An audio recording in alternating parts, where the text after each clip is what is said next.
Voilà. Donc, la présentation des marchés des grains. Donc, marché des grains, volatilité ou renversement de la tendance. Est-ce que le marché est dû pour monter ou est-ce que le marché est dû pour planter? Bon, ben, c'est la question à laquelle on va répondre aujourd'hui. Je présente mon collègue Ramzi Yelda, qui est analyste principal des marchés, et moi-même, Étienne Lafrance, agent d'information sur les marchés pour les producteurs de grains du Québec. Donc, aujourd'hui, le plan de présentation, ben, on n'a pas le choix. On va faire l'offre et la demande aux États-Unis, qui sont des estimations de loisirs. Ensuite, on va parler du marché international. C'est quoi la dynamique de marché? Et ensuite, on vient au retour sur le marché local, le marché qui vous concerne, vous. Et on va essayer de tirer des enseignements de tout ça. Donc, je laisse la place à mon collègue Ramzi. Bon, alors, bienvenue à tous. Et puis, on va commencer par, attendez que je vois, le maïs. Euh, Vous pouvez voir ici le rendement et les superficies du maïs aux États-Unis pour les 5 dernières années et puis évidemment les prévisions pour 2022-2023. D'abord, la superficie, 89,9 millions d'acres. C'est une baisse par rapport à l'an passé, mais c'est quand même un niveau relativement élevé, comme vous pouvez le voir. Le rendement maintenant, 177 boisseaux de l'acre, c'est ce qu'on appelle en anglais le trend yield, ou bien, c'est pas tout à fait le rendement moyen, c'est le rendement de la tendance moyenne, si vous voulez.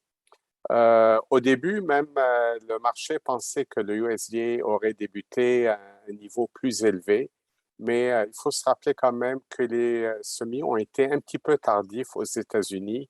Par la suite, ça s'est rattrapé. Donc, 177 boisseaux de l'acre, 89,9 millions d'acres, et puis, bon, ça nous donne une production de 14 505 millions de boisseaux. On va dire 14 milliards et demi de boisseaux.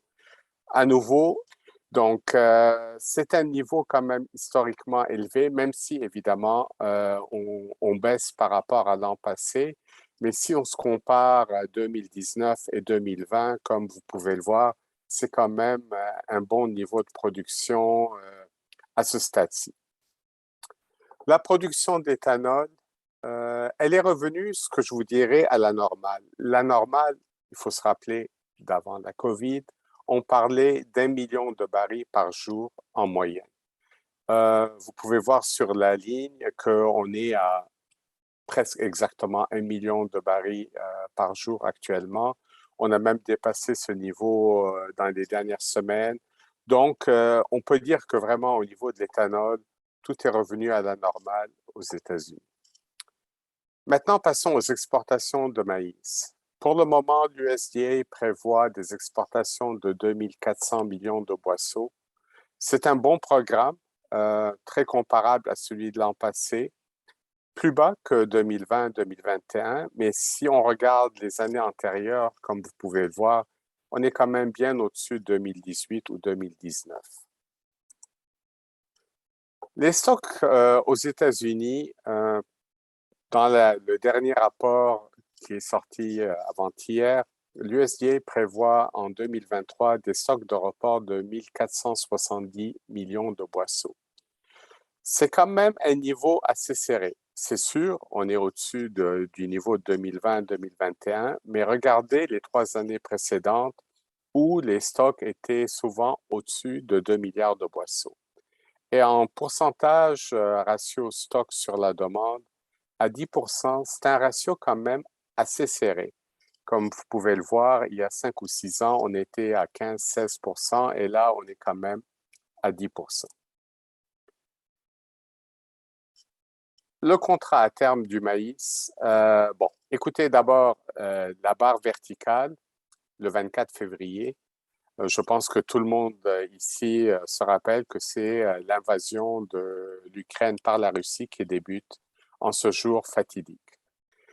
Je vous demanderai d'abord de regarder à gauche de cette barre verticale. Vous pouvez voir, les marchés étaient déjà à la hausse avant la guerre en Ukraine pour différentes raisons, entre autres parce que le Brésil, en 2021, avait eu une très mauvaise récolte de maïs. Et puis, bon, il y avait aussi des mauvaises récoltes dans l'Ouest canadien. Donc, c'était un marché quand même nerveux, un marché à la hausse. Et puis, évidemment, la guerre démarre. Les exportations de grains de l'Ukraine s'arrêtent du jour au lendemain. Et on craint que celle de la Russie aussi ne baisse à cause des sanctions. Et vous pouvez le voir, les contrats à terme ont démarré en flèche, surtout le contrat courant. Et puis par la suite, les deux contrats ont commencé, celui de décembre et le contrat courant, à se suivre un peu de près. Maintenant, évidemment, dans les dernières semaines, on peut voir que, alors que le contrat courant s'est plus ou moins assez bien maintenu, celui de décembre, en bon québécois, a littéralement planté. Mais il faut quand même remettre les choses en perspective. On a planté par rapport au sommet qu'on avait connu en mars-avril, mais regardez que quand même, par rapport à l'avant-guerre, on est revenu un petit peu au niveau où on était, je vous dirais, au début mi-février.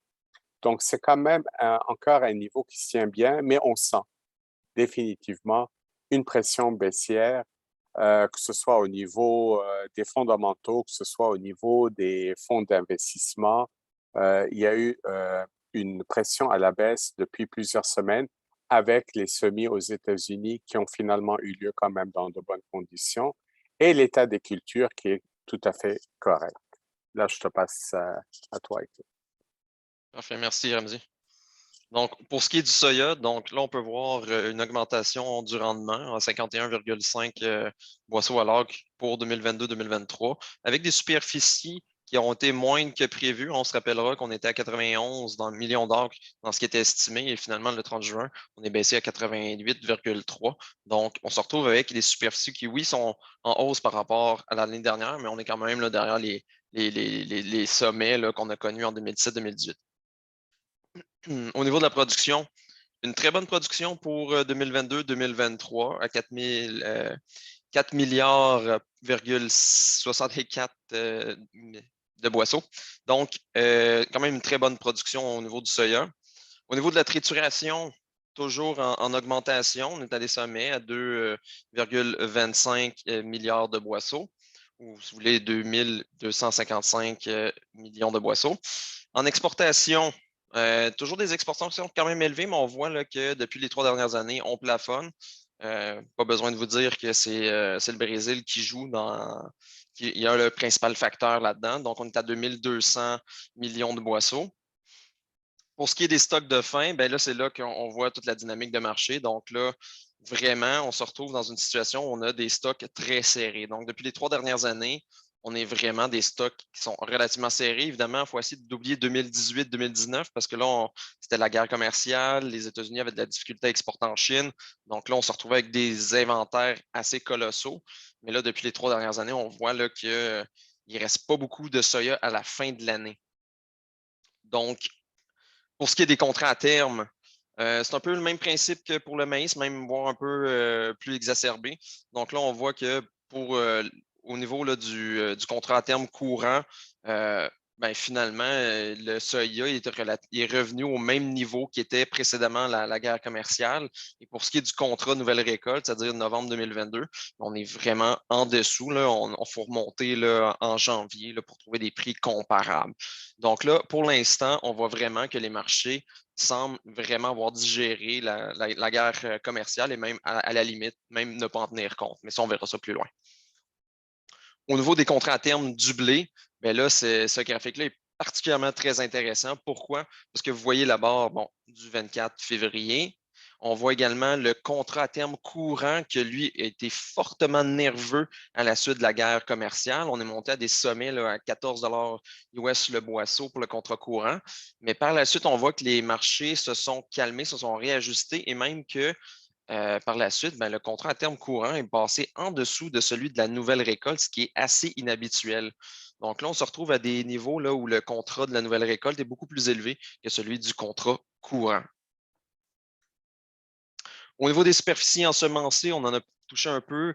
Au niveau du maïs, on se retrouve à des niveaux qui sont relativement plus faible, là, c'est-à-dire quand même à des bons niveaux, mais c'est pas ce qu'on a déjà vu par le passé. Donc, on est à 89,9, alors que les précédentes années, on était au moins au-dessus du 90. C'est quand même une barre psychologique. Au niveau du soya, ben, on récupère les années de guerre commerciale avec les États-Unis, entre les États-Unis et la Chine. Par contre, on n'est quand même pas revenu à des niveaux qu'on a déjà vus, c'est-à-dire aux 90 millions d'acres. Pour le blé, ben, le blé, on voit qu'il est à la hausse, mais honnêtement, depuis les dernières années, même je dirais que 2020, je crois que c'était le creux historique, là. Donc, on est quand même à des niveaux là, où le blé a perdu vraiment de sa popularité au cours des dernières années. Et même que le fait que le prix du blé a atteint des sommets, mais ça n'a quand même pas encouragé les producteurs américains d'en semer davantage. Donc, on se retrouve avec un total de superficie à 225,3 millions d'acres. C'est quand même élevé quand on se compare à 2020, mais quand on se compare à 2021, c'est en dessous. Et pourtant, les prix n'ont jamais été aussi élevés, ou du moins clairement depuis les 10 dernières années. Donc là, on se retrouve vraiment dans une situation qui est assez inhabituelle, c'est-à-dire que les prix sont élevés, mais les producteurs américains ne suivent pas. Donc, c'est un contexte de marché qui est assez particulier. Au niveau du dollar canadien, on a encore la barre du 24 février pour montrer l'impact sur les marchés. Donc, on voit que le dollar a flanché. Il a beaucoup varié, par contre, au cours des derniers mois. Euh, Excusez-moi, je vais admettre une nouvelle partie. Parfait. Donc, les flèches, c'est quoi? Ben, c'est les taux, les hausses de taux directeurs. Vous aurez remarqué qu'on n'a pas mis celle d'hier, là, étant donné que nos données datent quand même du 12 juillet.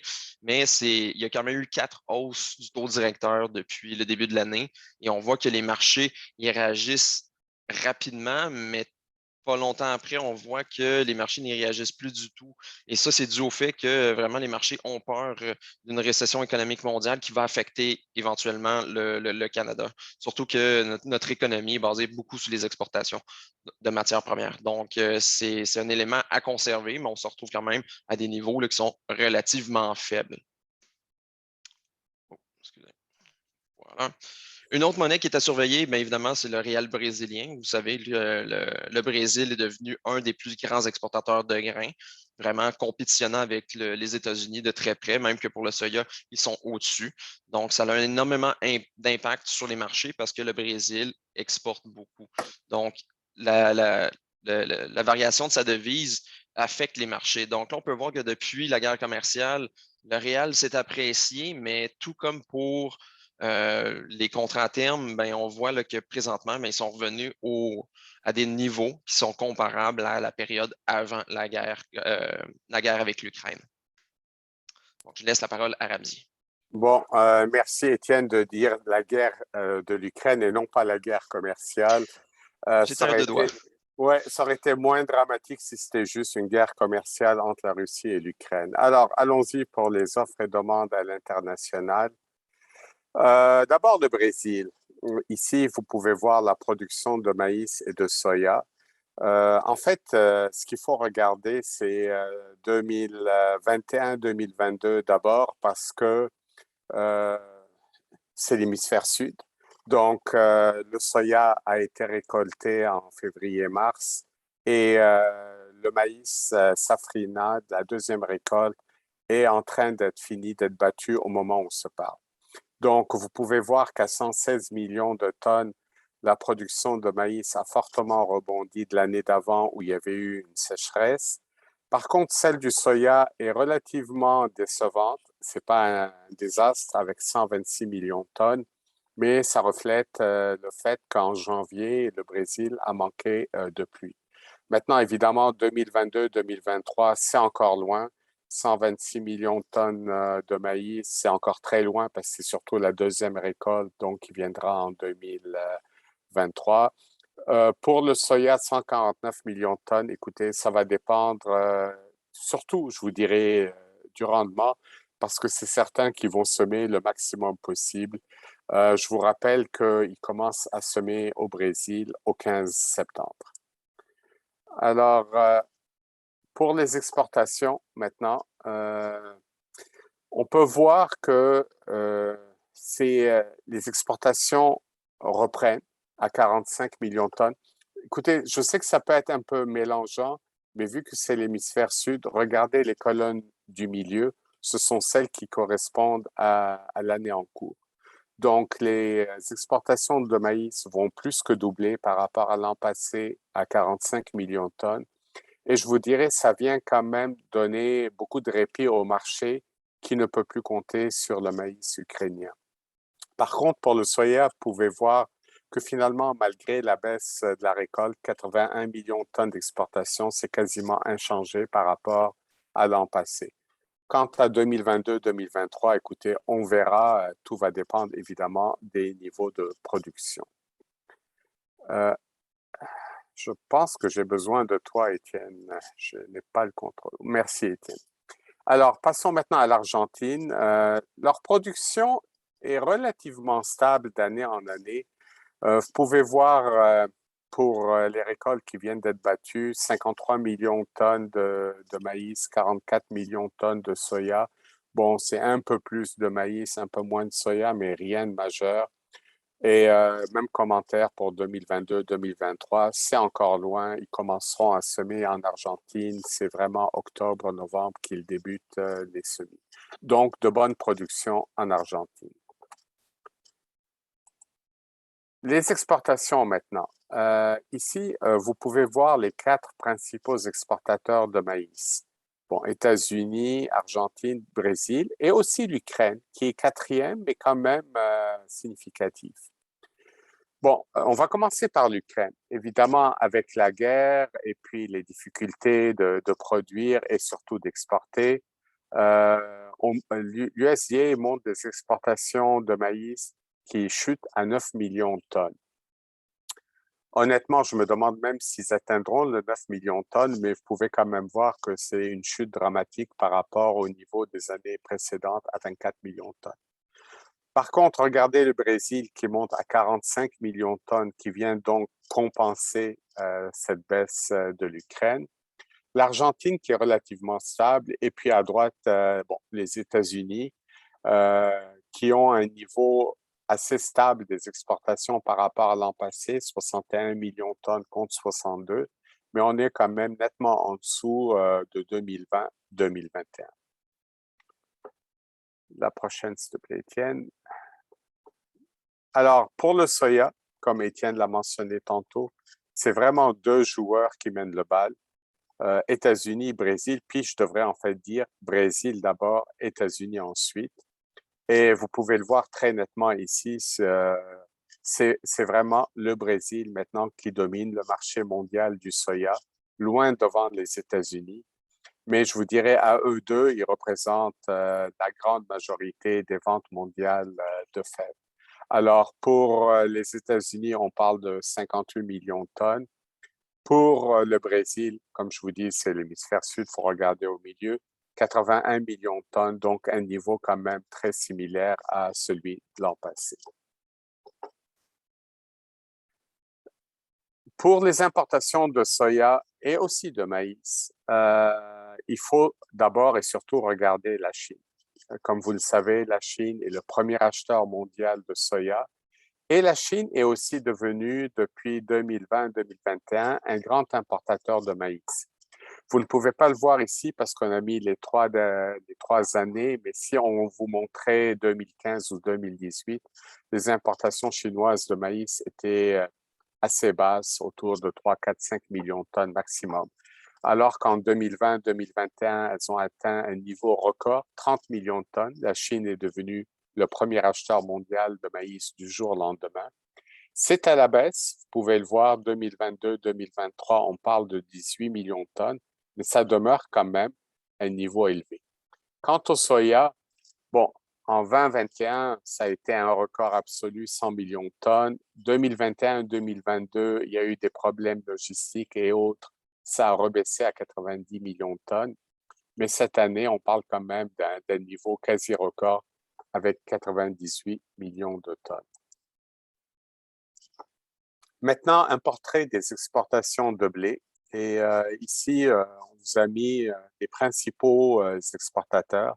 Australie, Canada, Union européenne, Russie, Ukraine. Bon, on n'a pas mis les États-Unis, évidemment, qui sont quand même là.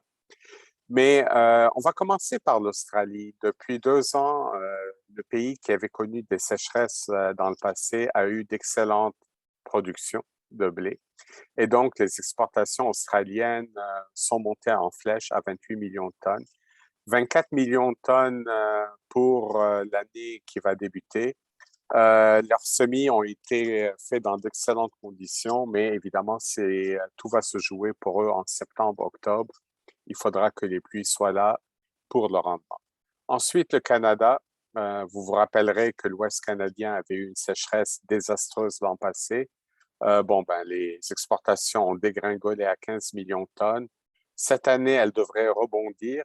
Une très grande superficie de blé et la pluie qui est revenue, malgré les problèmes du Manitoba. Mais bon, malgré les retards, quand même dans les autres provinces, c'est bien parti.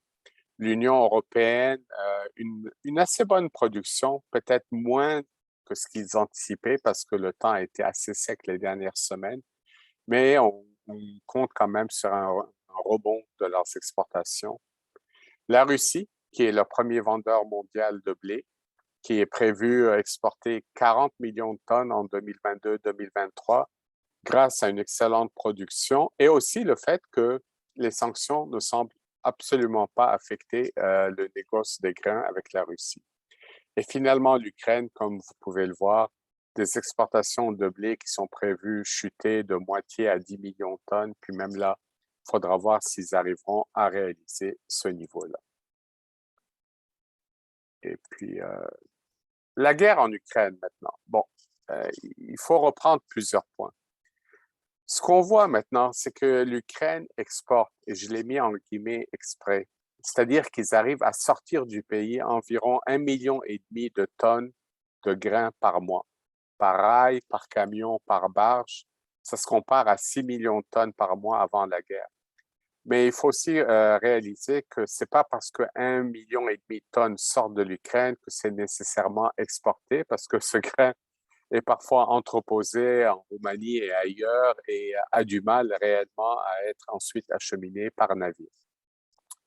Mais le fait est que 18 millions de tonnes de grains de l'ancienne récolte en Ukraine sont encore dans les silos sur une capacité de 60 millions de tonnes.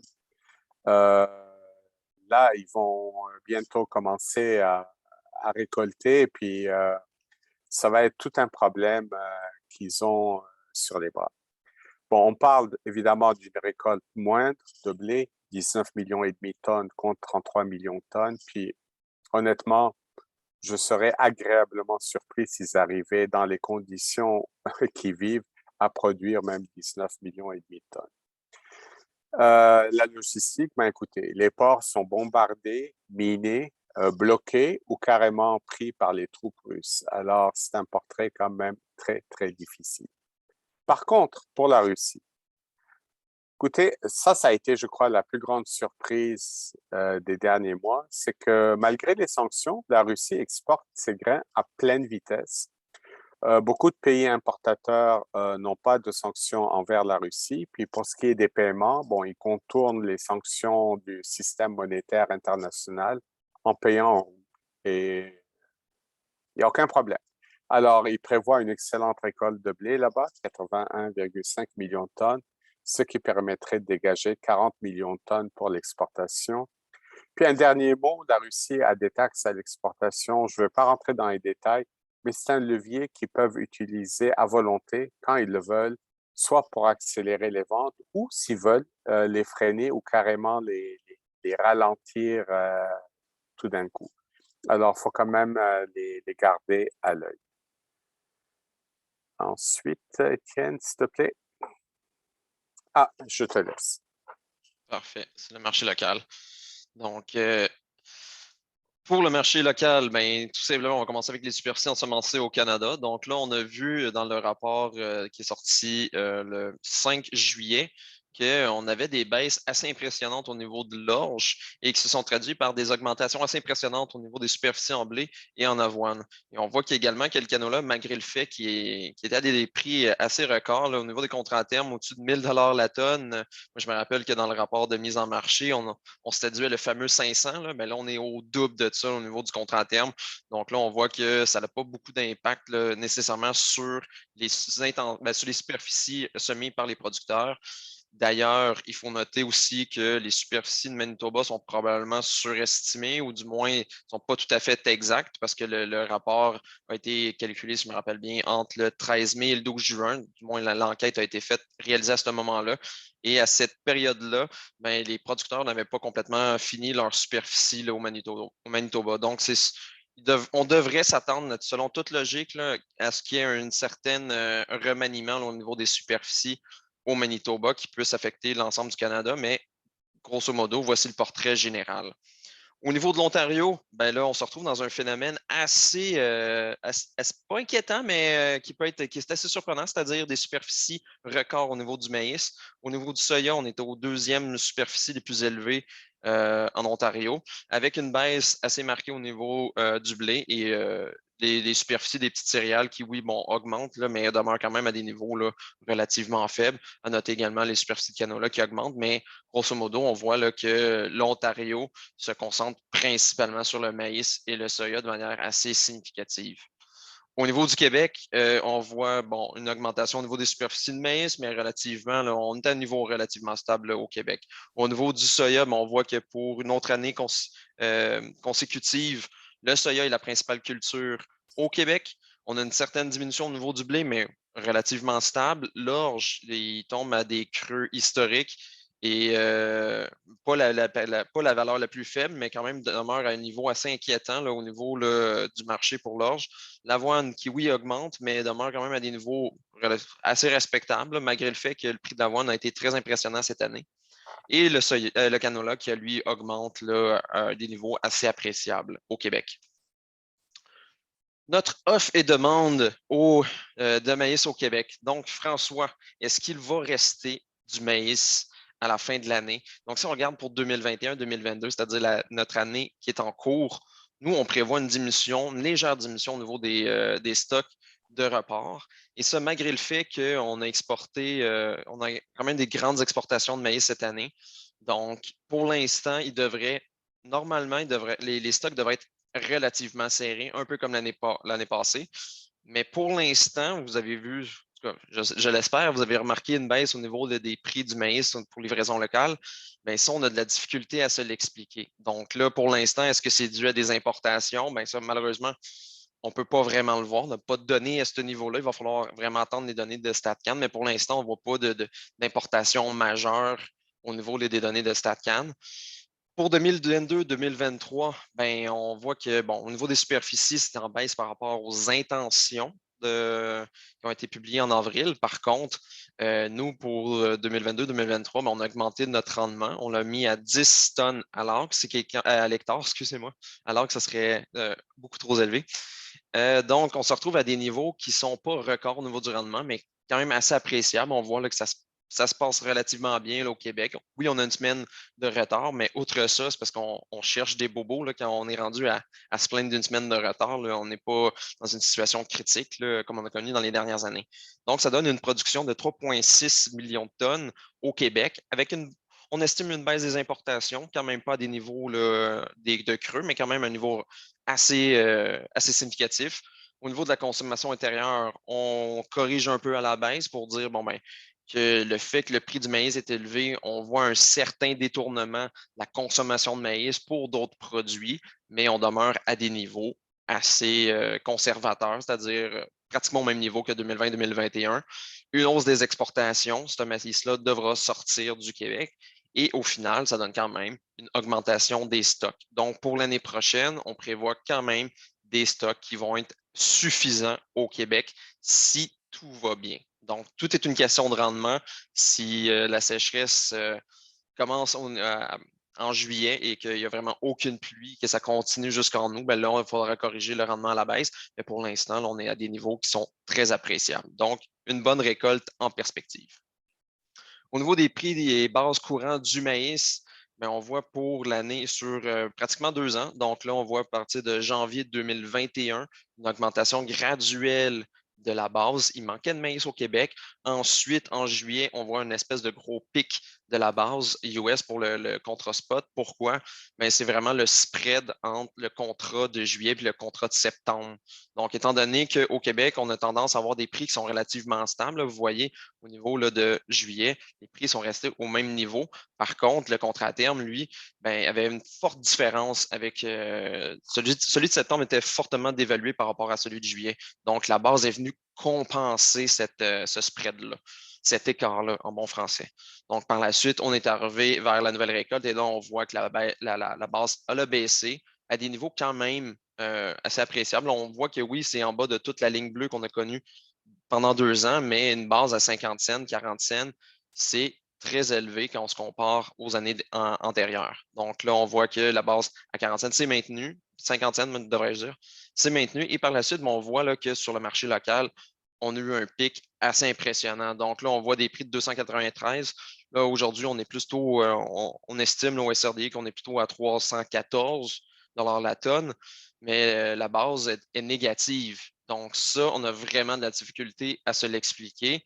Là, on a mis une zone assurée à 0. C'est vraiment une règle du pouce. Normalement, quand on dit qu'on est en situation d'équilibre, on est à 0. Si on est en position où on manque de maïs, on est au-dessus de 0. Et quand on est en position d'exportation, on est en bas de 0. Donc là, on voit là, que on pense, on estime qu'il va manquer de maïs au Québec et pourtant, la base, elle est négative. Et ça, ben, on a vraiment de la difficulté à se l'expliquer. Au niveau des prix et des céréales du canola, ben, on voit là, qu'au cours des dernières années, vous l'avez tous remarqué, les prix sont fortement à la hausse. Là, on voit pour l'orge une certaine augmentation, autour de 50 la tonne. Et au niveau du prix du blé fourragé, on est passé d'environ 350 à un sommet de 540. Après ça, ça s'est corrigé. Pourquoi ça s'est corrigé? Ben, pour les petites céréales, ben, le marché se passe principalement durant la période de la récolte et par la suite, c'est vraiment des marchés qui sont plus résiduels. Donc, il y a une forte volatilité parce qu'il n'y a pas beaucoup de ventes qui se réalisent. Même chose pour le blé planifiable. Je dirais même que c'est encore pire pour le blé planifiable où là, c'est vraiment des contrats de production qu'on établit longuement à l'avance. Donc, des ventes qui sont faites plus tard après la récolte, mais c'est beaucoup plus rare. Au niveau de l'avoine, ben là, on voit que là, on est passé du simple au double. Là. On était à 300 pièces la tonne en août 2021 et là, en juin 2022, pour le peu d'avoine qui doit rester, honnêtement, il doit rester vraiment des fonds de silo. On était autour de 600 la tonne. Et on a vu même, on a entendu des prix qui étaient fortement au-dessus de celui-là. Donc, c'est vraiment dans des marchés qui sont excessivement serrés dû au fait qu'il y avait une sécheresse dans l'Ouest canadien. Au niveau du canola, ben, on est quand même à des niveaux qu'on n'a jamais vus au Québec, c'est-à-dire des prix de 1000 la tonne au niveau du canola. Tout ça à cause de la sécheresse dans l'Ouest canadien. Donc là, pour l'instant, on voit que ben, au Québec, on n'est pas un gros producteur de canola, donc il y a très peu de ventes qui se sont faites après février 2022, du moins ce qu'on répertorie au SRDI, mais on voit qu'on est à des niveaux là, très élevés au Québec. Bon, finalement, le nerf de la guerre, qu'est-ce qui se passe pour la nouvelle récolte? Donc là, au niveau du prix, on voit que oui, on a suivi le contrat à terme avec des bases là, qui étaient quand même assez confortables. Pendant un bon moment, on était à peu près un 40 cents dollars US le boisseau.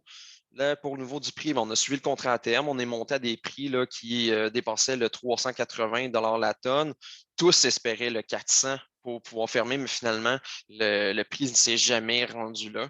Et on a vu même là, une baisse assez impressionnante de la base, même pour la nouvelle récolte. Et là, on s'est stabilisé autour de 27 cents US le boisseau.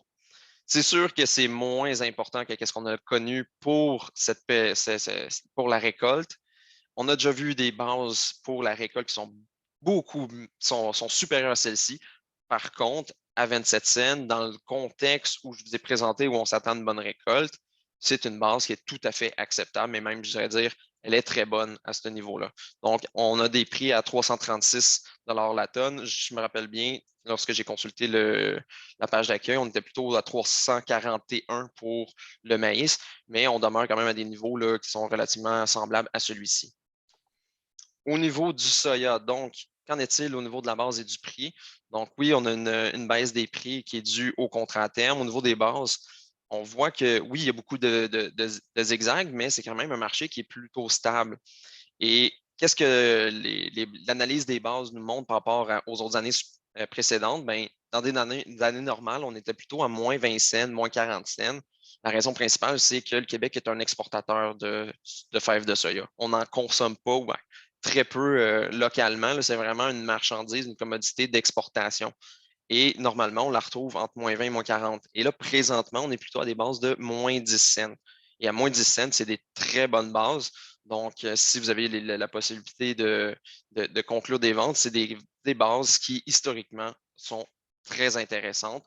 Par contre, si vous fermez des prix, ben là, c'est une autre game.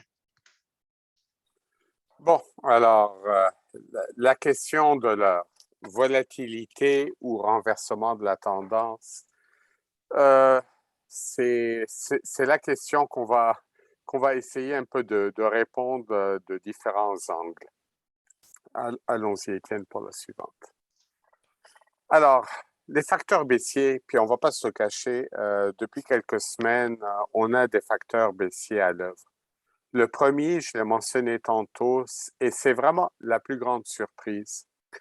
Malgré les sanctions financières internationales, malgré tout ce qu'ont fait les États-Unis, l'Europe, etc., il n'y a eu aucun ralentissement des exportations de grains de la Russie. Ils ont continué à vendre et à exporter, à sortir leurs grains à pleine capacité. Et là, évidemment, comme ils sont en train de récolter une excellente production de blé, bon, ben, ça va se poursuivre. Le deuxième facteur baissier, c'est quelque chose qu'on peut difficilement quantifier et qui est difficile à voir, mais qui est réel. Quand vous avez une flambée des prix, il y a un rationnement de la demande des grains qui se produit. Les acheteurs ou les utilisateurs essaient d'en faire avec moins, puisent dans leur stock, dans certains cas, vont différer les achats, mais c'est un fait qu'il y a eu un rationnement de la demande. Au niveau de l'offre, cette année, ça a été peut-être un peu une certaine surprise. La deuxième récolte de maïs au Brésil, le maïs safrina, a été un record. C'est peut-être un peu une surprise parce que ceux qui suivent les pluies au Brésil savent que la saison des pluies s'est terminée assez tôt. Mais malgré tout, écoutez, ils ont produit une récolte record. L'Europe, non, il n'y a pas de record, mais par contre, c'est quand même des bonnes récoltes de céréales, quoique j'ai noté aujourd'hui qu'il commence à baisser un peu les estimations. Le temps sec des dernières semaines aura quand même eu un certain effet. Hémisphère sud, c'est encore tôt, mais on peut dire qu'il y a un excellent démarrage de la saison en Australie. Les semis ont été faits dans d'excellentes conditions. La pluie est au rendez-vous. Il faudra évidemment voir pour eux la saison critique pour le rendement. C'est septembre-octobre si ça se poursuit. Maintenant, le dernier point, et je réponds en partie à Étienne qui disait que c'est très surprenant les bases tellement négatives qu'on voit au Québec. Le fait est que, rappelez-vous, ça fait 2 ou 3 ans qu'on a eu des productions assez médiocres de maïs au Québec. Cette année, on a un excellent démarrage de la saison, même s'il y a un certain retard. Alors, pour beaucoup d'acheteurs qui regardent les champs qui sont d'un vert éclatant, ils se disent, bon, ben, c'est au moins 10 tonnes l'hectare, sinon plus. Je vais essayer d'attendre, je recule mes achats ou bien je puise dans mes stocks. C'est quand même quelque chose qui est à l'œuvre et ça affecte le marché local. Maintenant, on va passer aux facteurs aussi. Bon, il y en a moins, mais il ne faut pas oublier, hein, l'Ukraine, c'est loin d'être fini. Au contraire, la guerre se poursuit et les exportations de grains de l'Ukraine restent très limitées. Donc, au mieux, c'est comme je l'ai dit tantôt, c'est 1,5 million de tonnes de grains qui sortent de peine et de misère par mois, comparativement à 6 millions de tonnes. Donc, c'est 4 fois moins de grains exportés de l'Ukraine. Le deuxième point, c'est encore un peu tôt. Je vous dirais, les semis sont très difficiles actuellement pour le blé en Argentine. Il n'a quasiment pas plu depuis 2 mois. Bon, l'Argentine n'est pas dans le top 5 des exportateurs de blé, mais malgré tout, c'est le 6e. Donc, il n'était pas dans le graphique, mais c'est le 6e exportateur, avec des ventes annuelles qui tournent autour de 15-16 millions de tonnes. Si ça se poursuit et que la production est à la baisse, leurs exportations vont baisser. Bon, c'est rien de dramatique, ce serait peut-être 5 ou 6 millions de tonnes en moins, mais rappelez-vous, dans un marché serré, nerveux, chaque tonne compte. Maintenant, on va passer aux facteurs à suivre. D'abord, et surtout évidemment, l'état des cultures dans le Midwest. Ça a été un peu sec et autres, mais écoutez, dans le dernier rapport sur l'état des cultures, 64% du maïs était en bonne ou excellente condition. Donc, ils annoncent un certain assèchement dans les 2, 3 prochaines semaines avec une montée des températures. Il faudra voir. Mais pour le moment, franchement, il n'y a pas de raison de s'inquiéter. Deuxième point très important, le rythme des ventes américaines à l'exportation. Ça fait peut-être 2 mois qu'il n'y a pas eu de grandes ventes annoncées de maïs et de soya. Par contre, aujourd'hui, on a eu une surprise au niveau du blé. Même s'il n'y avait pas eu de vente majeure individuelle, au total, pour la semaine, les États-Unis avaient vendu 1 million de tonnes de blé dans la semaine. Donc, il faut garder ça à l'œil. Et la demande chinoise est toujours importante, vitale pour le soya et le maïs, mais aussi même pour le blé. Je vous ai parlé d'1 million de tonnes de ventes américaines de blé. Le quart, c'était la Chine. La guerre en Ukraine, il faut la suivre. Même si elle semble être, entre guillemets, stabilisée, on est loin d'avoir fini avec des surprises là-bas. L'Ouest canadien, Étienne l'a mentionné tantôt, les semis ont été très difficiles au Manitoba. Il a énormément plu, donc il y a eu beaucoup, beaucoup de retard. Probablement des changements de plan de culture à la dernière minute ou aussi des superficies qui n'ont tout simplement pas pu être semées. Mais globalement, quand même, pour l'Ouest canadien, c'est la fin de la sécheresse. Les conditions sont bonnes, avec peut-être l'exception du centre-sud de la Saskatchewan. Et un dernier point, on n'en a pas beaucoup parlé, c'est peut-être encore un peu tôt, mais l'Ontario, depuis un mois, même je vous dirais 5, 6 semaines, c'est très sec.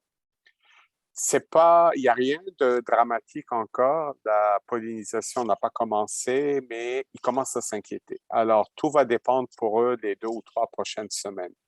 S'ils ont 1 ou 2 bonnes pluies, je vous dirais honnêtement, ça reviendra à la normale ou en tous les cas, il n'y aura pas de quoi s'inquiéter. Mais si la pluie n'est pas au rendez-vous d'ici la fin du mois, vous allez entendre parler de l'Ontario très, très clairement. Alors, on va passer maintenant aux conclusions. La première partie des conclusions. Bon, la situation des offres et demandes mondiales des grains est moins explosive qu'au printemps. La demande a été rationnée par la hausse des prix. La guerre en Ukraine semble stabiliser. Vous noterez que je dis bien semble, en tous les cas, pour le moment. La Russie exporte à pleine capacité, une surprise. Le Brésil a eu une récolte record de maïs et finalement, l'hémisphère nord est sur la voie de très bonnes récoltes. Mais il n'en demeure pas moins que les stocks sont serrés aux États-Unis. Vous l'avez vu tantôt, aussi bien pour le maïs que le soya, c'est des stocks quand même serrés. Et l'Ukraine, est-ce qu'on va avoir ou pas des surprises dans les prochains mois? Mon impression est qu'on en aura, lesquelles, je n'ai pas la moindre idée, mais c'est loin d'être une guerre de tranchées là-bas. Maintenant aussi, d'autres conclusions pour venir un peu finir ça. On l'a mentionné quand on vous montrait les graphiques des contrats à terme. Pour les 3 principaux grains, on est revenu à peu près au niveau d'avant la guerre en Ukraine. On est revenu à peu près au niveau du début février. Rappelez-vous, c'était quand même un marché nerveux, un marché haussier, mais un marché qui n'avait pas encore explosé. Pourtant, les exportations de l'Ukraine demeurent très limitées. Alors, la question, c'est vraiment, est-ce que les marchés ont surévalué l'impact de la guerre au printemps ou est-ce que le marché sous-estime cette guerre actuellement? Est-ce qu'on est trop monté ou bien est-ce qu'on a trop baissé? Je vais peut-être vous laisser avec cette question et on pourra en discuter si vous avez des questions et commentaires. On va ouvrir les micros très bientôt. Et là, je repasse à Étienne. Donc, voici nos informations. Donc, si vous voulez contacter par courriel, donc si vous avez des questions sur la commercialisation, n'hésitez pas à entrer en contact avec nous. C'est vraiment à ça qu'on sert, là, répondre à vos questions. On est aussi disponible par téléphone. On a Twitter, on a YouTube, on a LinkedIn pour ceux qui sont actifs sur cette plateforme. Et évidemment, on a l'application AppGrain, qui est vraiment une application chouette pour transmettre vos ventes. En moins de 30 secondes, vous êtes capable là, d'entrer rapidement les informations relatives à votre vente. Donc, c'est ça qui nous nourrit, c'est ça qui permet là, de faire des présentations comme vous avez vu aujourd'hui avec l'évolution des bases. Mais c'est toutes des données qui sont tirées à partir du SRDI. Donc, n'hésitez pas à participer et c'est pas compliqué au niveau de l'entrée, ou du moins, peut-être la première vente, elle peut être compliquée, mais par la suite, vous apprenez la twist. Si vous avez des questions, n'hésitez pas. Hein, vous pouvez ouvrir votre micro ou du moins de demander ou lever votre main, aller dans la section réaction de la section Zoom. Donc, il devrait y avoir une section là, expressément là, due à cette fin. Donc, vous pouvez lever votre main et on va répondre à vos questions. Donc, oui, j'ai André Ménard. Et je vois qu'au niveau de l'or, une forte diminution au Québec, en Ontario et dans l'Ouest. Est-ce que ça veut dire que l'or va être en très forte demande cet automne ou? Au niveau de l'orge, malheureusement, on voit que c'est vraiment une céréale là, de marché vraiment secondaire. On voit que c'est vraiment le blé et le maïs qui tirent au niveau des grains fourragés. Puis l'orge est comme vu comme la céréale qui tire un peu de la pâte. Là. Donc, là, par exemple, en août 2021, c'était à 294, mais en juillet, on est passé à 343, donc une augmentation de 50 pièces. Mais lorsqu'on regarde le blé fourragé, on n'est vraiment pas des augmentations de 50 pièces. Quand on monte jusqu'à 541, là, des augmentations de plus de 150 pièces. Écoute, c'est des grosses augmentations. Là. Donc, malheureusement, on voit que l'orge sur son marché est vraiment un marché très limité. Donc, pour l'instant, je n'aurais pas tendance à dire qu'il va y avoir une razzia où les acheteurs vont vraiment se garrocher sur l'orge. J'ai vraiment plus l'impression que c'est un marché là, de côté. Là, donc, et ce qui explique aussi la faiblesse là, des superficies, autant au Canada qu'au Québec. Oui, Étienne, je rajouterais pour l'Ouest canadien, l'orge, il y a deux marchés. Il y a l'orge brassicole, évidemment, qui va pour les malteries, mais l'orge fourragère, c'est un marché qui est, en bon français, drivé par le sud de l'Alberta. Alors, c'est là où il y a les plus grands élevages, et puis c'est un grain qui est maintenant dans l'Ouest canadien vraiment un marché local. L'orge fourragère est très peu exportée, alors que dans le passé, l'Ouest canadien pouvait exporter des millions de tonnes d'orge. C'est que la production a beaucoup baissé et puis bon, c'est le canola qui a pris la place définitivement de l'orge. Monsieur Gay a une question, allez-y. Oui, bon. Comment expliquer la baisse des bases US là, dans les derniers, pour le mois de juillet ou septembre, là, il y a eu quand même une baisse drastique alors qu'on s'attendait à un maintien de ces bases-là pour la fin de saison, car, peu pas, il y a de moins en moins de stock d'un silo. Habituellement, quand le marché à terme baisse, les bases se rétablissent, même augmentent par rapport à Euh, ça. Monsieur Gay, moi, je vais vous apporter deux éléments, puis je laisserai Étienne. D'un côté, il y a eu des importations. On a entendu au moins deux navires de maïs américains. Certains parlent de trois ou de quatre. Alors, il y a eu quand même du maïs qui est rentré. De l'autre côté, mon deuxième point, c'est que tous ceux qui peuvent attendre ou qui ne sont pas vraiment mal pris, ils regardent les champs. Puis, écoutez, moi, l'autre jour, avec ma femme, on a été du côté de Valcourt. Donc, j'ai roulé dans les terres, puis j'ai été frappé. C'était vert, vert, vert. Je veux dire, les champs étaient beaux. Je sais, c'est pas une garantie de rendement, je sais. Mais psychologiquement, ça semble être super bien parti. Il faudrait venir dans notre coin faire une petite visite. Hein? Parce Ouais. que chez nous, c'est pas comme ça, là. Ça varie, il y a du jaune, il y a des différentes hauteurs de maïs. Fait qu'il faut. Puis on est pourtant dans la grosse région de production, là. Oui, puis on a également quelqu'un, ah ben oui, Ange-Marie qui lève la main, là, qui nous confirmait là, dans la section dans discussion, le chat, pour être parlé en mauvais français, qui me confirme que les champs sont pas beaux partout. Là. Ange-Marie, si tu veux intervenir, vas-y, on t'écoute. Est-ce que vous me voyez? C'est quand même m'entendez? Oui, Yes. oui.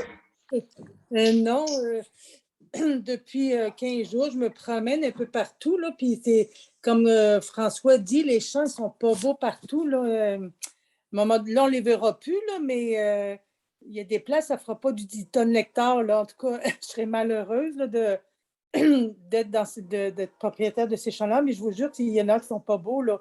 Fait que les acheteurs, à un moment donné, ou c'est quand la batteuse va aller dans le champ au mois d'octobre-novembre, que c'est là que ça va être vraiment là qu'on va le voir, là. Mais les champs, ils ne sont pas aussi beaux que l'année passée, là. Il y a des places, c'est vert, mais il y a des places qui ont eu trop d'eau, justement. Oui, puis je me rappelle bien, l'année passée, tu as eu des très bons rendements parce que c'est pas tout le monde qui a eu des bons rendements l'année passée. Là. Donc, c'est sûr que ça peut être très variable, mais en ce moment, Ah. hormis, mettons, le Montérégie-Ouest, là, qui apparemment, ça va pas très bien, mais on voit là, que vraiment dans le creux de Montérégie, là, moi et Ramsey, on est dans le coin là, de Saint-Hilaire-Belleuil. Donc, dans notre coin, ça va relativement très bien. Oui, c'est on s'est super promené. beau dans votre coin. C'est pour ça que on essaie de vous ramener un petit peu à l'ordre. Mais tu sais, c'est très variable. Tu sais, le Québec, c'est quand même une grande région. Là, donc, c'est vraiment très, très variable. Pour l'instant, on met un 10 tonnes à l'hectare. Évidemment, on vous rappelle qu'on n'est pas agronome. Là, donc, nous, on regarde le champ, il a l'air beau, mais c'est plus un agronome qui serait en mesure là, de vous dire là, ouais, c'est quoi les éléments qui vont bien ou qui vont pas bien. Mais de manière générale, ça semble quand même bien aller et ça expliquerait pourquoi on voit une baisse des bases. C'est-à-dire que justement, les acheteurs retiennent leurs achats. On a entendu dire que bon, certains n'achetaient plus, ils étaient approvisionnés. C'est sûr que je pense qu'avec la situation des marchés qu'on a eu actuellement, puis que les producteurs ont répondu à l'appel, il y a un bon approvisionnement, se sont garantis des ventes à l'avance. On a entendu dire aussi que bon, c'est dans le port, ça allait mal, puis ça freinait les ventes. J'ai quand même un bémol là, au niveau de la production. Il ne semble pas avoir de diminution importante au niveau de la production porcine. C'est sûr que ça ne va pas très bien. Mais en même temps, là, j'ai déjà travaillé là, pour des producteurs de porc, puis c'est quand même rare que ça va bien. Là. Donc, c'est pas ça qui va freiner vraiment la demande parce que oui, on peut enlever un peu de maïs pour rajouter d'autres sous-produits, là, mais il y a quand même des limites. Là. Je veux dire, oui, ça réagit fortement au prix, là, mais n'empêche que le maïs est une composante majeure des rations, puis ils ne peuvent pas changer du jour au lendemain. Fondamentalement, switcher complètement du maïs à, je ne sais pas moi, le seigle, par exemple. Donc, il y a quand même des limites au niveau du rationnement là, qui se fait au Québec. Donc, pour l'instant, je vous dirais que c'est plutôt de se dire, bon, mais les acheteurs voient une baisse des marchés, ils attendent, ils freinent leur vente, puis quand ils vont attendre un creux, ben là, ils vont peut-être revoir un approvisionnement au niveau du maïs. Pour l'instant, là, ça semble être. En tout cas, c'est nous, c'est notre boule de cristal qu'on voit, c'est notre analyse. On pense qu'ils retardent leurs achats parce que les prix baissent présentement. Ange-Marie, est-ce qu'on a répondu à ta question? Oui. Parce que, comme je disais tout à l'heure, là, je me suis promenée pas mal en Montérégie-Ouest, Montérégie-Est aussi, encore aujourd'hui. C'est quand on va voir la batteuse, parce que jamais, le maïs qui est jaune, là, maïs jaune aujourd'hui, il ne reviendra jamais vert, là. Il n'y aura pas d'épis, il n'y aura pas. En tout cas, c'est au mois de novembre qu'on va le savoir, au mois d'octobre-novembre, qu'on va mieux le voir, là. Ou peut-être que c'est peut-être le temps de demander que les gens y participent peut-être à faire leur déclaration des états des cultures. Là, s'il y en avait plus, peut-être qui déclareraient ça prend 1 minute par semaine. Là, si on le faisait plus, s'il y en avait plus par région, peut-être que ça serait un autre son de cloche de ce qui est actuellement, là. Ange-Marie, je pense que c'est un excellent point pour l'état des cultures. Malheureusement, la participation a toujours été assez faible et on a du mal à avoir un portrait global. Parce que c'est sûr, autour de Saint-Hyacinthe, c'est beau, mais Saint-Hyacinthe, c'est pas tout le Québec. Ouais, c'est ça. C'est ça. Non, s'il y en avait plus, c'est peut-être le message. S'il y en avait plus, nous, dans notre région, on est juste 2 dans Vaudreuil-Soulanges, puis c'est dommage. Puis je sais qu'il y a d'autres régions qui sont 1 ou 2. C'est pas assez par MRC là, pour vraiment voir. Parce qu'un champ peut être très beau, mais au côté, pour X raisons, a eu de la misère. Là, ça serait intéressant qu'il y en ait plus qui participent. Là. Effectivement, c'est un message qu'on peut rappeler de manière générale que pour avoir une information de qualité, ben, il faut participer. Il faut pas juste les consulter, ces données-là, mais il faut y participer, donner vie à ces données-là. Ce qui fait en sorte qu'on a vraiment des analyses plus complètes et on est capable de mieux se positionner sur notre commercialisation. Oui. Étienne, je pense qu'il y a M. Dion. Oui, Oui. c'est ça que j'allais dire. Oui, ben, bonjour. Ici, la capitale nationale, Chaudière-Appalaches, les champs, disons, c'est 50-50. 50, il y en a 50% qui sont bien, 50% c'est moins bien. Les records dans l'avoine, il n'y en aura pas cette année, avec l'avoine qui est épiée, puis qui a bien juste 2 pieds de haut. Là. Même la paille va être rare. Dans les champs de blé, ben, c'est comme c'est variable. C'est variable. Il y a des champs que ça fait pitié, puis d'autres sont très beaux. Ça, on voit les pratiques culturelles là, qui sont différents d'un producteur à l'autre, puis les sols aussi. Les sols sablonneux s'en tirent un peu mieux parce qu'on a eu beaucoup d'eau. Fait que les sols sablonneux sont plus garnis. Dans le soya, ça va bien malgré tout. On devrait s'en sortir pas pire dans le soya. Je me posais la question, pourquoi est-ce que le prix de la tonne avait diminué depuis dernièrement? Ben, j'avais répondu à ma question avec la Russie qui livre sans contrainte. Alors, la réponse est là, et pas ailleurs. Oui, ça, c'est une surprise, mais une chose est sûre, M. Dion, avec une guerre, on ne peut rien prévoir.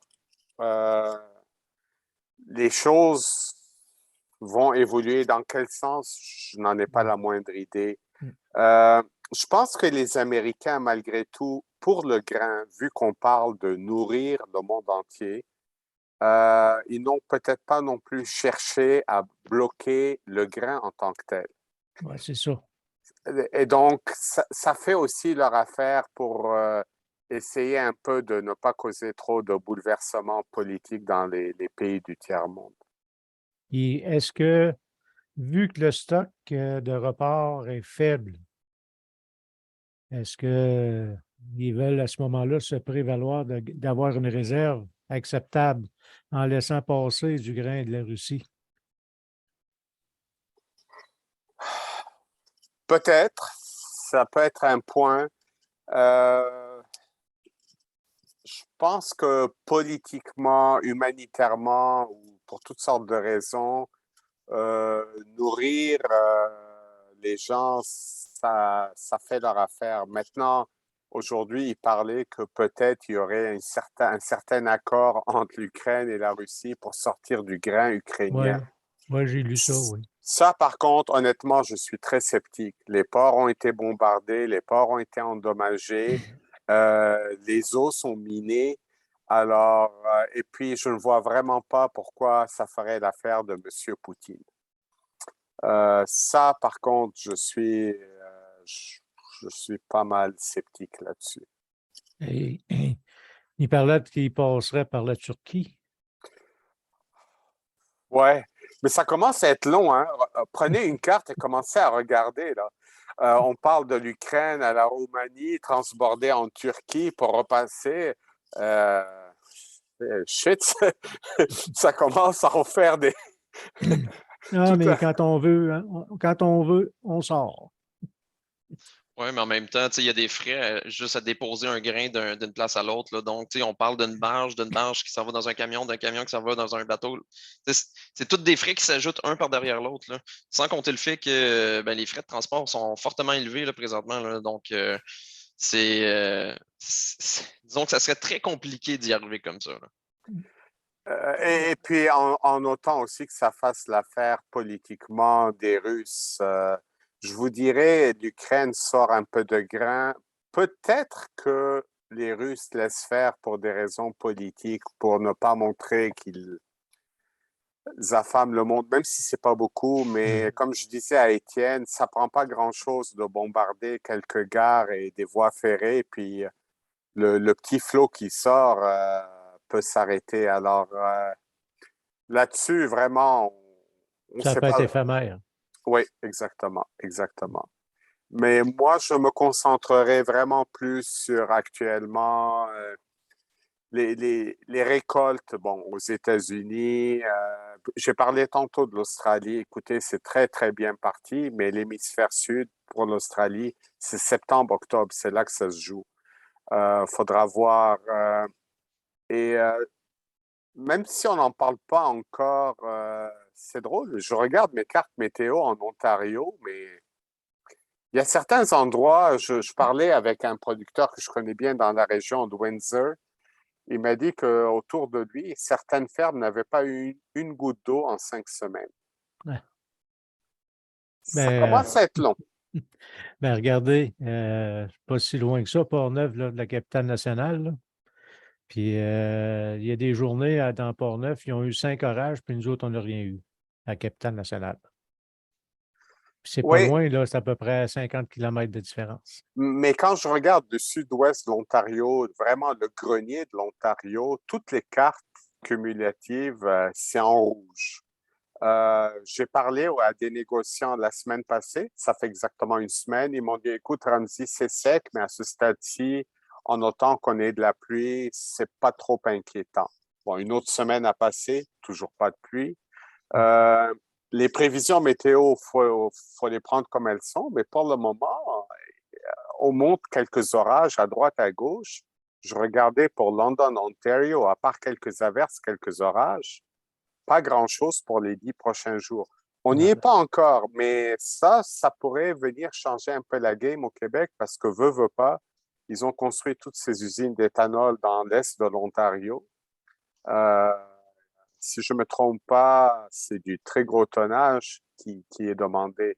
Bon, ben, Étienne a sorti la carte, justement. Oui. Une carte vaut 1000 mots. La voici. Puis, bon. Mais comme je vous dis, pour le moment, personne ne s'inquiète trop parce qu'ils se disent, bon, ben, ça nous prend une, deux bonnes pluies, puis la situation est stabilisée. Mais ça commence à être de plus en plus long. Alors, écoutez, mais les contacts en Ontario, j'attends encore quelques jours. La semaine prochaine, je vais refaire le tour, mais je serais curieux de voir si le son de cloche est le même ou pas. Puis peut-être un autre des éléments là, qu'on n'a pas mis dans la présentation, là, parce que c'est vraiment difficile à évaluer, là, mais c'est aussi la liquidation des positions nettes des fonds d'investissement. Donc là, on a vu là, au niveau du maïs, là, on est vraiment à des creux qu'on n'a jamais vus là, depuis. Il faut remonter à peu près à octobre 2021. Là, donc, c'est vraiment là, des niveaux là, précédant la guerre en Ukraine. Encore un lapsus.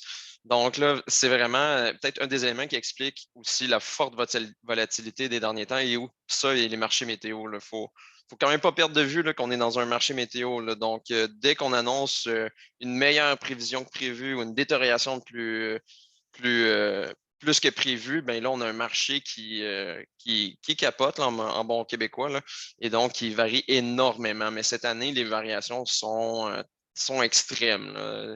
Des 40 cents là, de pertes là, dans une journée à cause d'une bonne prévision de météo. Là, donc, ça fait longtemps qu'on n'avait pas vu ça. Là. Oui, Ah, Monsieur Sylvain. Clon. Oui, bonjour, monsieur. Étienne, tu pourrais-tu revenir à ton graphique là, des stocks?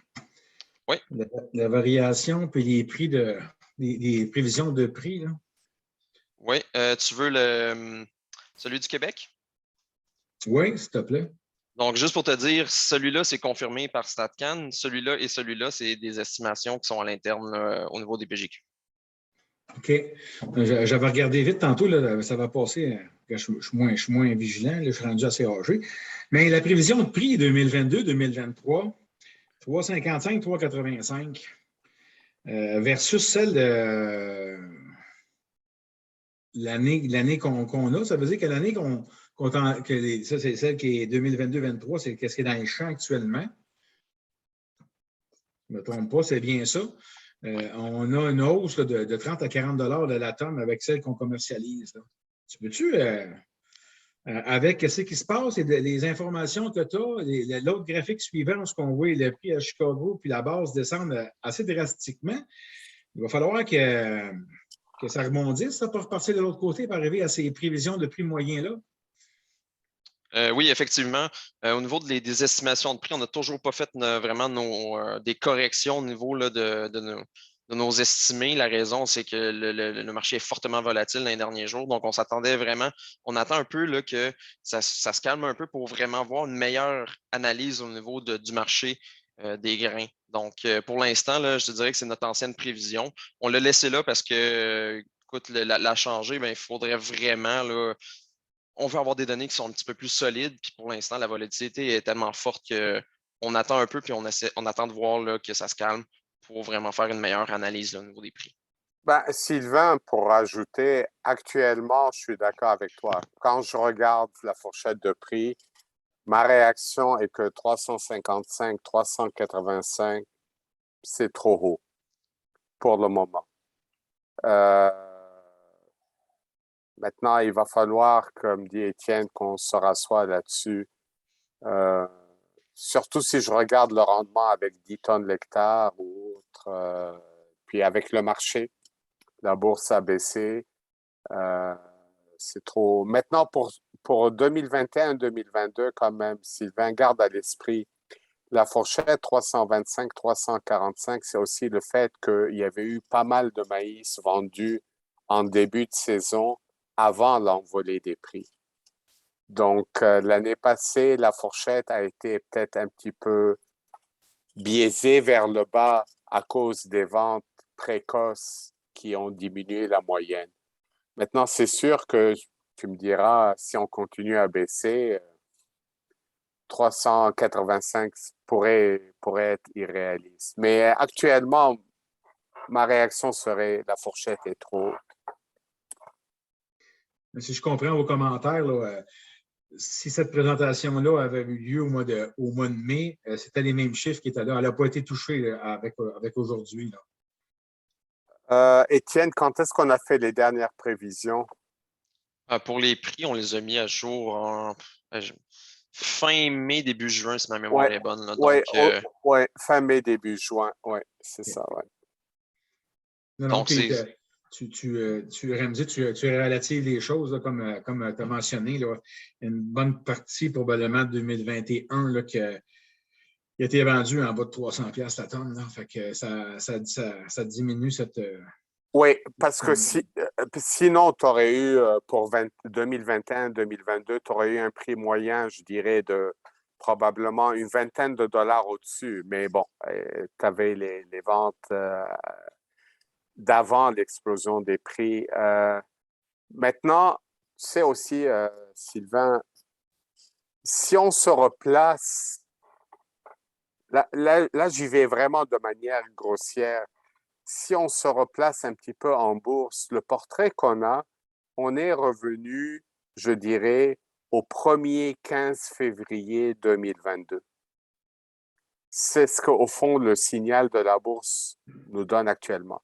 Maintenant, la base au Québec, surtout la base rapprochée, écoute, elle n'a pas de bon sens. Okay. On a beau dire sévère dehors et autres, mais des bases à moins 30, moins 40, je te dirais, certains acheteurs qui ont peut-être été brûlés au printemps, qui ont dû payer très cher, veulent se rattraper aujourd'hui. Tu sais, c'est de bonne guerre. Donc, la base, je ne suis pas convaincu.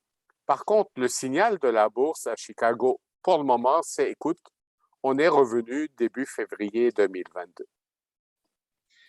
Ben, pour compléter ou bien pour jaser à Ramsey avec ton analyse, là, de revenir au mois de février 2022, là, la distinction que je pourrais apporter, puis que c'est de l'information que tu viens de nous donner, là. 3 bateaux de rentrée dernièrement. Ça, en février, on n'a pas accès à ces 3 bateaux-là. Là, on est rendu au 15 de juillet. Puis s'il y a 3 bateaux en inventaire, ça peut-tu justifier un peu une chute drastique comme ça de la base? Une baisse, oui. Une chute drastique, non. Parce que, écoute, en moyenne, il nous faut quoi? Ben, écoute, on montre 3 millions de tonnes par année de consommation. Ça fait quoi? Environ 275 000 tonnes par mois. Fais le calcul vite fait, Sylvain, 3 bateaux, c'est même pas un mois, hein? OK.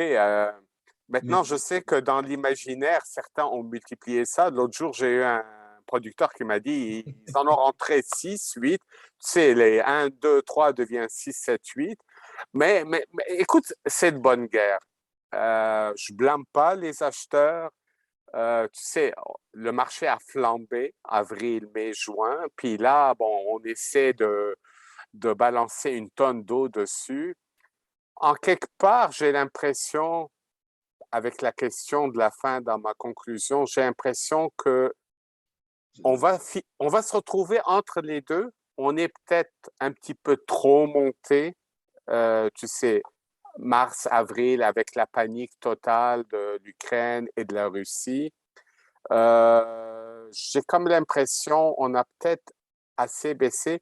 Tu vois, ça m'a quand même frappé, Sylvain, de voir aujourd'hui les ventes hebdomadaires américaines pour le blé, 1 million de tonnes en une semaine. Puis il n'y a pas eu d'annonce à tous les jours, donc il n'y a pas eu un gros achat d'un gouvernement. Non, non, c'était des achats privés de minoterie. Mais quand tu as fait le total, donc ça prouve que pour beaucoup d'acheteurs qui ont rationné leur demande, bon, ben ça a baissé, mais là, j'en ai besoin. Puis si je fais le parallèle avec notre marché ici, bon, ben on a rentré les 3 navires, on a fourni le marché pour 2, 3 semaines et autres. Ça a un petit peu calmé les choses, mais tu sais, la demande, elle est là. OK. Oui, puis au niveau des valeurs des bases, tu sais, on est dans des niveaux négatifs. Ben, si on regarde, par exemple, les valeurs qu'on a dans le quotidien, ben, on se retrouve où, à ces bases-là, les acheteurs pourraient l'exporter, ce maïs-là, pour aller chercher des meilleurs marchés. Donc, ce serait très payant. Là. De mémoire, là, il me semble qu'on présentait des bases au moins de 40 cents US le boisseau pour la valeur d'exportation, alors qu'on a une base négative à moins 33. Donc, à ces prix-là, c'est sûr que, écoute, on pourrait l'exporter, ce maïs-là, là, sans aucun problème. Est-ce que la hausse, là, la dernière hausse du marché qui a pogné 8 piastres, ça a donné à la chienne aux acheteurs? Ils se sont bookés beaucoup d'avance et puis là, ils se revengent sur nous autres en nous offrant des bases pas belles. Ben, il y a beaucoup d'éléments, je veux dire. Il y a la psychologie. Il y a ceux, définitivement, qui ont dû payer du 430 et du 440 $ la tonne avant quelques semaines et qui se mordent les doigts. Il y a ceux qui espèrent oublier 10 tonnes de l'hectare, qui espèrent un rendement record de 10 tonnes et demie ou des 10 tonnes 8 l'hectare. Il y a même quelqu'un qui m'a dit, faut prendre ça avec un grain de sel, les retards dans les paiements anticipés qui auraient incité certains producteurs à vendre avec n'importe quelle base parce qu'ils étaient à court d'argent. Honnêtement, je ne sais pas si c'est un facteur significatif ou pas, mais on peut mettre toutes sortes de choses. Et il y a peut-être aussi, M. Gay, le fait que le marché se cherche. 440 $ la tonne, c'était peut-être trop haut, mais là, on montrait sur le graphique, je pense, 293 ou 297, 293. La question que peut-être certains commencent à se poser, ben, avec un marché serré, est-ce que 293, c'est possible que c'est devenu une aubaine? Alors, Ou bien, si vous êtes vraiment baissier, en train de vous dire non, ça va baisser encore plus. Pour le Midwest, vraiment pour le maïs, d'ici 2 à 3 semaines, on va avoir quand même une idée claire du rendement. Bon, actuellement, quand même, je vous rappelle, 14 milliards et demi de boisseaux, c'est quand même un rendement de 177 boisseaux de là. Corrige-moi, Étienne, mais c'est un rendement quasi record ou record? Ou record, oui. Quasi record là, Ou quasi record. de kick fraction de boisseaux à l'arc de plus. Là. C'est ça. Alors, je penserais, je vois mal avec quand même des zones dans le Midwest qui manquent d'eau, je vois mal le rendement augmenter par rapport à ça. Peut-être qu'il ne baissera pas, mais je veux dire, au fond, le portrait qu'on a, c'est le meilleur portrait aux États-Unis. 14 milliards et demi de boisseaux de maïs, ça, c'est le meilleur portrait. Puis, Étienne l'a montré tantôt, avec des stocks de report quand même serrés aux États-Unis. Donc, bon, on n'est pas aussi serré qu'en 2020-2021, mais on est quand même loin des années antérieures aussi.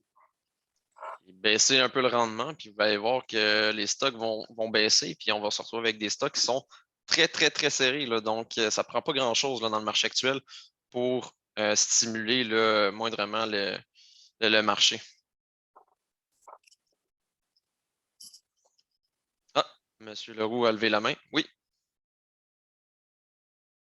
Oui, justement, étant sur les stocks et les prévisions 2022-2023, ça vient du USDA, ça, probablement, là. Oui, ces chiffres-là, oui.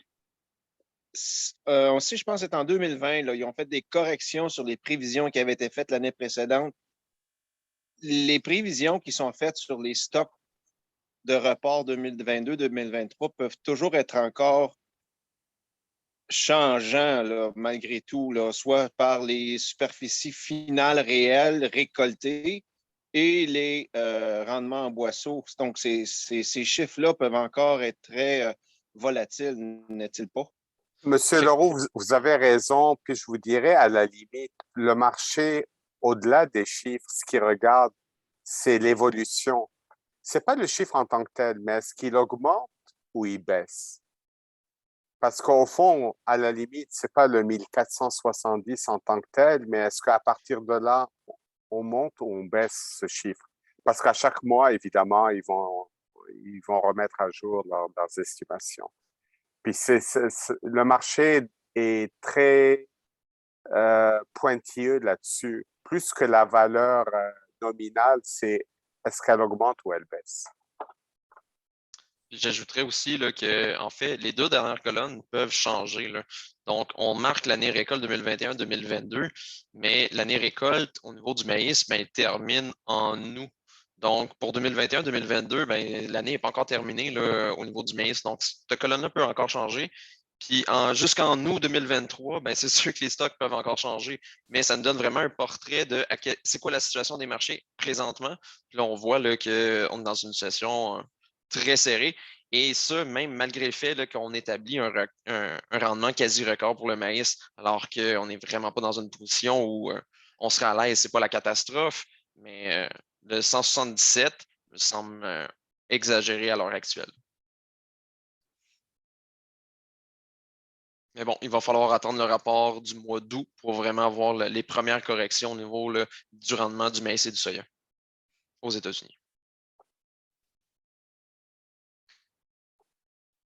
Est-ce qu'il y a une relation entre les crop ratings puis le rendement? Parce que quand, mettons, on est à 75 bon, excellent, ou 65 des baisses de rendement, ou en tout cas. Il n'y a pas une bonne causalité ou un lien statistique entre l'état des cultures et le rendement. Par contre, il y a une bonne vieille règle aux États-Unis qui dit si le bon à excellent baisse en dessous de 60%, ça veut dire que définitivement, ton rendement, il commence à prendre un coup. Le dernier, on était à 64. Donc, comme je disais à Étienne, le marché va regarder ça de très près. Tant qu'il restera au-dessus de 60, bon, ils vont se dire peut-être qu'un rendement de 177 est possible ou pas. Mais si l'état des cultures baisse en dessous de 60%, il n'y a pas grand monde qui va croire à 177 boisseaux de l'acre.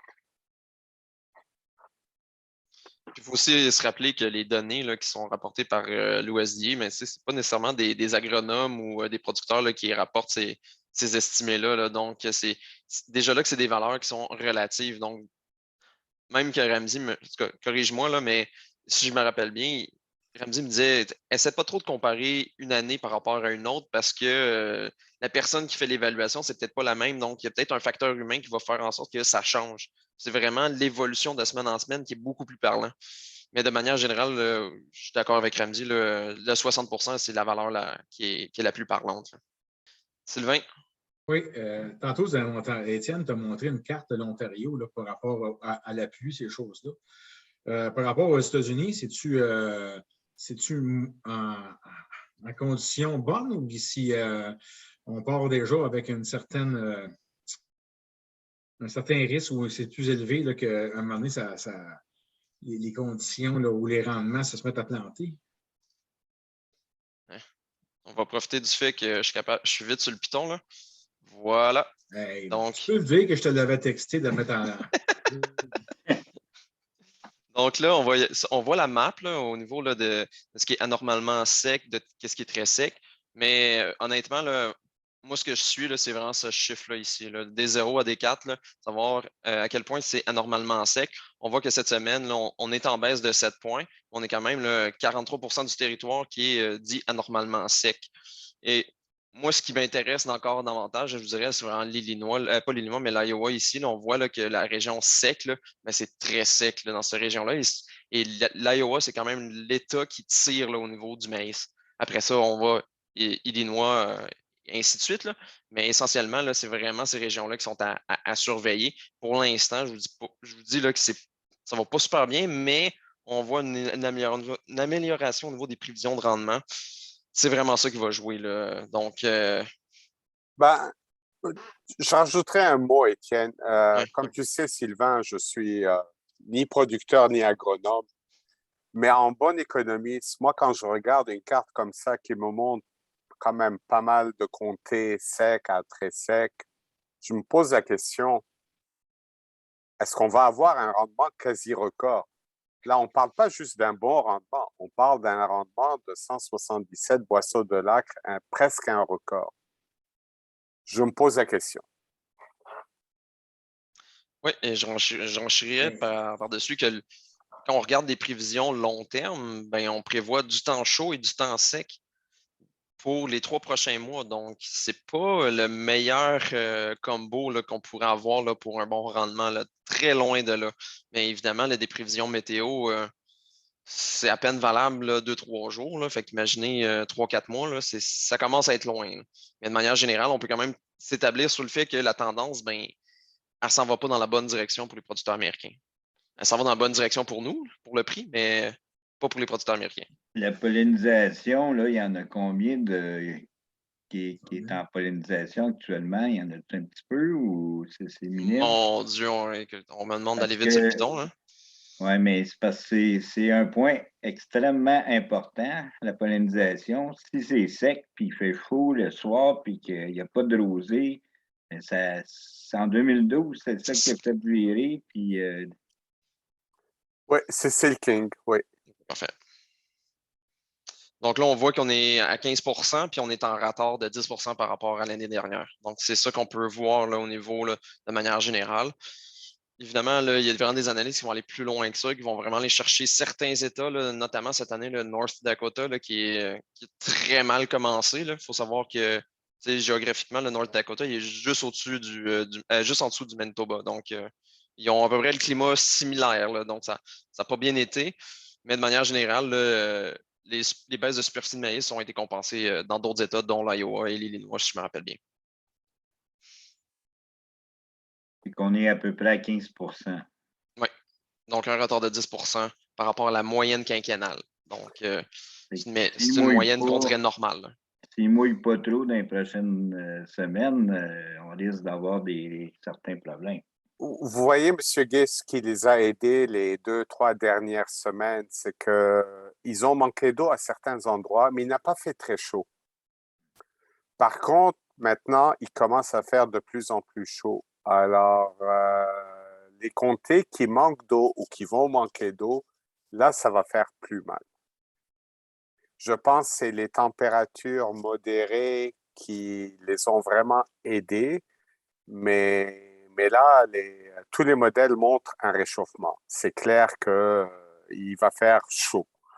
Ça, évidemment, ça va demander des pluies absolument. Sinon, l'état des cultures va commencer à baisser.